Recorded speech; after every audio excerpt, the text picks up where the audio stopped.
Hello' everyone, এতিয়ালৈকে যিখিনি নাম আহিছে আমাৰ নগাঁৱৰ সেইখিনি কংগ্ৰেচুলেশ্যন। আৰু বাকী যিখিনি নাম অহা নাই সেইখিনিও চিন্তা নকৰিবা, আৰু লিষ্ট হয়তো ওলাব, তাত তোমালোকৰ নাম আহি যাব। এখন লিষ্ট আৰু ওলাব বুলি শুনি আছোঁ, কাৰণ তোমালোকৰ মেইন লিষ্টত যিহেতু নাম আহিছিল, এই স্কুটি ডিলাৰৰ নাম থকা লিষ্টতো নাম আহি যাব। তো এতিয়া মই ভিডিঅ'টো আৰু লং নকৰি পেলাই মেইন পইণ্টলৈ আহোঁ, যে কি কি কৰিব লাগিব তোমালোকে। আজি মই টু দি পইণ্ট গোটেইখিনি কৈ যাম। ডকুমেণ্টৰ লিষ্টটো পাইছোঁ, যিহেতু ডিলাৰটো কল কৰিছিলোঁ মই, তো গোটেইখিনি মই তোমালোকক জনাই আছোঁ। তো ব'লা ভিডিঅ'টো ষ্টাৰ্ট কৰি বাকী তোমালোকক কি কি কৰিব লাগেনো ষ্টেপ বাই ষ্টেপ মই দেখাই দিওঁ। প্ৰথমেইতো তোমালোকৰ 18 তাৰিখে যিখন মিটিং দিছে, সেই মিটিংখনত চবেই আহিবা। তাত কি হ'ব, তোমালোকৰ কেনেকৈ কি কৰিব লাগিব, ডকুমেণ্টেশ্যন, ক'ত কি লাগিব, এই যে তোমালোকৰ প্ৰব্লেমবিলাক আছিল, ড্ৰপ আউট হ'লে কি কৰিব বা তেনেকুৱা কি কৰিব, গোটেইবিলাক তাত মানে ডিটেইলছত ক'ব পাৰিবা। তাত আলোচনা হয়, এইবিলাক কথাৰ কাৰণেই মাতে। চ' তোমালোক আহিবা। আৰু সেইদিনা এনেকুৱা হ'ব পাৰে, কলেজবিলাকে ভাবিব পাৰে যে ষ্টুডেণ্টখিনি দুবাৰ অহাতকৈ সেইদিনাই আমি চাৰ্টিফিকেট নিয়াৰ ডেটটো দি দিওঁ, যাতে সেইদিনাই ষ্টুডেণ্টখিনি চাৰ্টিফিকেটখিনি লৈ যাওক আৰু সুবিধা হওক সিহঁতৰ। তো 18 তাৰিখেই প্ৰায়বোৰ কলেজে ডেট দি দিয়াৰ চান্স আছে চাৰ্টিফিকেট নিয়াৰ। তোমালোকে যিখন বাণীকান্ত কাকতি এৱাৰ্ডৰ চাৰ্টিফিকেট পাবা। তো এইটো কথা অলপ নোট কৰি ৰাখিবা, ডেটটো সেইদিনা দিয়াৰ বহুত চান্স আছে। তো সেইদিনা আহিব ট্ৰাই কৰিবা। চাৰ্টিফিকেট তেতিয়া দিলে তোমালোকে নিবলৈ সুবিধা হ'ব। তাতে মানে এনাউন্স কৰি দিয়ে তেতিয়া, মই প্ৰায়ে দেখিছোঁ বস্তুটো। তো এইটো আহিল সেইখিনি কথা। আৰু যিখিনি আহিব নোৱাৰা সেইখিনি কি কৰিবা এতিয়া, হয়তো বহুতে অসমৰ বাহিৰত আছা, বহুত এনেকুৱা হ'ব পাৰে কিবা এক্সাম আছে। তো তোমালোকে সেইদিনা তোমালোকৰ গাৰ্জেণ্টক পঠাই দিবা বা কোনোবা এজনক পঠাই দিবা। পঠাই দি কথাটো সেই যিটো নডেল অফিচাৰ থাকে যিজন, তেওঁক লগ কৰি কথাটো কৈ যাব দিবা যে পিছত নিম আমি। নহ'লে কি হ'ব পাৰে, এনেকুৱা ভাবিব পাৰে যে নাহিল কিয়। তো পিছত দি দিয়ে, একো প্ৰব্লেম নকৰে বাৰু। হ'লেও কোনোবা এজনক পঠাবা যিজনে নেকি তোমালোকৰ হৈ পেলাই কথাটো কৈ যাব পাৰে। আচ্ছা, এতিয়া কথা হ'ল ডিলাৰবোৰৰ পৰা এতিয়া কল আহিব। ছেকেণ্ড পইণ্ট, তোমালোকৰ কি কি ডকুমেণ্ট ছাবমিট কৰিব লাগে। তো তোমালোকে ইয়াৰ কাৰণে ডিলাৰে যেতিয়া কল কৰে, প্ৰথম কথা যিখিনি ড্ৰপ দিয়া আছে সেইখিনিয়ে 10+12 পিছত তো এডমিশ্যন লোৱা নাই, সেইখিনি নিজৰ প্ৰব্লেমটো ক'বা। PRC যদি নাই সেইটো প্ৰব্লেম তেওঁলোকক ক'বা, বা আৰু যদি কিবা তেনেকুৱা প্ৰব্লেম আছে তেতিয়াই তোমালোকে সিহঁতক সুধি পেলাই কনফাৰ্ম হৈ ল'বা বস্তুকেইটা। আৰু ডকুমেণ্ট কি কি লাগে সেইখিনি মই এতিয়া ক'ম, কিন্তু তোমালোকে যিখিনি নিজৰ সমস্যা আছে যে এইখিনি ডকুমেণ্ট নাই মোৰ, সেইখিনি তেওঁলোকক এতিয়াই ক'বা। ফোন যেতিয়া কৰে তেতিয়া তেওঁলোকে তোমালোকক পূৰা চলিউশ্যন দিব।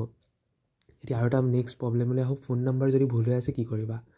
আচ্ছা, ফোন নম্বৰ যদি তোমালোকৰ ভুল হৈ আছে, চাবা তোমালোকৰ এতিয়া যিখন লিষ্ট পাবা ন আমাৰ নগাঁৱৰ যিখিনি, তাত ছাইডত ডিলাৰখিনি নাম লিখা থাকিব নহয়।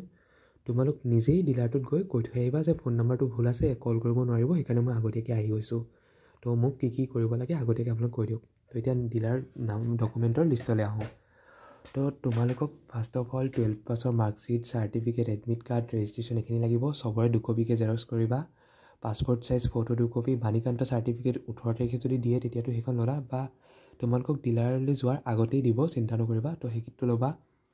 আধাৰ কাৰ্ড লাগিব, পান কাৰ্ড যদি নাই বনাই লোৱা, PRC নাই যদি বনোৱা, আৰু প্ৰুফ অফ কণ্টিনিউইং ষ্টাডি বিয়ণ্ড, মানে হায়াৰ ছেকেণ্ডেৰী পাছ কৰি তোমালোকে যে পঢ়ি আছা, এডমিশ্যন লৈছা, ধৰা সামাৰ্থৰ ফৰ্মখন আছে, এডমিশ্যন ফৰ্মখন, সেইখন ল'ব লাগিব। তো তেনেকুৱা। তো ইয়াত এই 8 নম্বৰটো বহুতৰে নাথাকিব পাৰে ড্ৰপ দিয়াখিনি। তো তোমালোকে এইটোৰ কাৰণে অলপ মানে কি কয় টুইট কৰিব পাৰা, যদি কিবা তেনেকুৱা বিচাৰা, বা ডিলাৰত কথাটো জনাব পাৰা। আৰু এটা উপায় আছে, তোমালোকে অ'পেন ইউনিভাৰ্চিটি কিবাত এতিয়া এডমিশ্যন লৈ ল'ব পাৰা এই 12ৰ পিছত কিবা এটা কৰ্চত। আৰু পান কাৰ্ড যদি নাই, তোমালোকে ডিলাৰত জনাবা যে আমি অকণ দেৰিকৈ স্কুটিখন ল'ব পাৰিম নে নাই পান কাৰ্ড বনাই। আৰু PRC বহুতৰ নাথাকিব পাৰে, তো PRCটো তেনেকুৱা 1 মাহমান লাগি যায়। তো ডিলাৰত তোমালোকে কথাটো পাতি ল'বা যে দেৰিকৈ আমি ৰিচিভ কৰিব পাৰিম নে নাই যদি এতিয়াই PRC নবনাওঁ। আৰু এইটো কৈ চাবা যে এইখিনি ডকুমেণ্ট নোহোৱাকৈ ইয়াৰ সলনি বেলেগ কিবা ডকুমেণ্ট দি আমি কৰিব পাৰোঁ নেকি, যদি এইখিনি নাই আমাৰ হাতত। কাৰণ PRC টাইম লাগে বহুত। পান কাৰ্ড 18 ইয়াৰ্ছৰ তলত অলপ মাইনৰ হৈ থাকে, মাইনৰ হ'লেও একচেপ্ট কৰে বাৰু। আৰু আধাৰ কাৰ্ড যদি হোৱা নাই সেইটো সোনকালে বনোৱা, আধাৰ কাৰ্ডটো মেইন হয় কিন্তু দেই। আৰু বাণীকান্ত কাকতি চাৰ্টিফিকেট এখন পাবাই, তোমালোকৰ ডেট দিলে মই গ্ৰুপত জনাম। এতিয়া আহোঁ নেক্সট পইণ্টলৈ। তোমালোকৰ মেছেজ আহিব, এইখিনি ডকুমেণ্ট যেতিয়া দি থৈ তোমালোকে আহি যাবা ডিলাৰত। ধৰা তোমালোকে ডিলাৰত গোটেই ডকুমেণ্টখিনি কল কৰাৰ পিছত, ডিলাৰে কল কৰি মাতিলে, ডকুমেণ্টখিনি ছাবজেক্ট কৰিলা। এতিয়া তোমালোকৰ কি হ'ব, কেইদিনমান পিছত মেছেজ এটা আহিব যে তোমালোকৰ ভেহিকেলখন ৰেজিষ্ট্ৰেশ্যন হৈ গৈছে তোমাৰ নামত। তোমাৰ যিটো ফোন নম্বৰ দি থৈ আহিবা, তেতিয়া কিন্তু শুদ্ধ ফোন নম্বৰ দি থৈ আহিবা হা, ডকুমেণ্ট দিওঁতে কৈ থৈ আহিবা ভুল আছিল যদি নম্বৰটো। তেতিয়া তোমালোকৰ এটা মেছেজ আহিব OTP মানে OTP আহিব পাৰে বা তেনেকুৱা মেছেজ আহিব যে বাহনৰ ফালৰ পৰা আহিব মানে ট্ৰান্সপৰ্ট ডিপাৰ্টমেণ্টৰ যিটো ৱেবছাইট আছে তো সেইটো আহিব সেইটো তোমালোকে ধুনীয়াকৈ ৰাখিবা গম পাবা যে তোমালোকৰ স্কুটি ৰেডি হৈ গ'ল এতিয়া আনিবলৈ যাব পাৰা এতিয়া আহোঁ ডিলাৰত কি খৰচ হ'ব পাৰে ডিলাৰত তেনেকুৱা খৰচ একো নাই চব চৰকাৰৰ ফালৰ পৰাই দিয়ে এইবাৰ হয়তো জুপিটাৰ দিব বুলি শুনি আছোঁ নে বাকী যদি কি মডেল দিয়ে গম নাপাওঁ গম পালে মই জনাম বাৰু ডিলাৰত বাকী তেনেকুৱা খৰচা নাই কিবা যদি লগাবৰ কয় পটককৈ নলগাবা কাৰণ এনেও পিছত ছাৰ্ভিচিং কৰিব গ'লেও সেই বস্তুবিলাক লগাব পাৰি তো এনেই মিছামিছি খৰচা একো নকৰিবা একো নলগাবা কৈ থাকিব বহুত লগাবলৈ বাট তোমালোকে পিছত ছাৰ্ভিচ চাই কৰি লৈ নিজৰ যিখিনি লাগে প্ৰয়োজন ফাৰ্ষ্ট ছাৰ্ভিচিঙত যেতিয়া যাবা তেতিয়াহে লগাবা প্ৰথম আনোতেই একো লগাব নালাগে এনেই খৰচা হৈ থাকে নহ'লে বহুত তো এইখিনি কথা আৰু মেইনলি তোমালোকৰ এই যিটো মেছেজ আহিব ন এই ডকুমেণ্ট ছাবমিট কৰাৰ কেইদিনমান পিছত তেতিয়াই গম পাবা যে স্কুটি আনিবৰ হৈ গৈছে তোমালোকৰ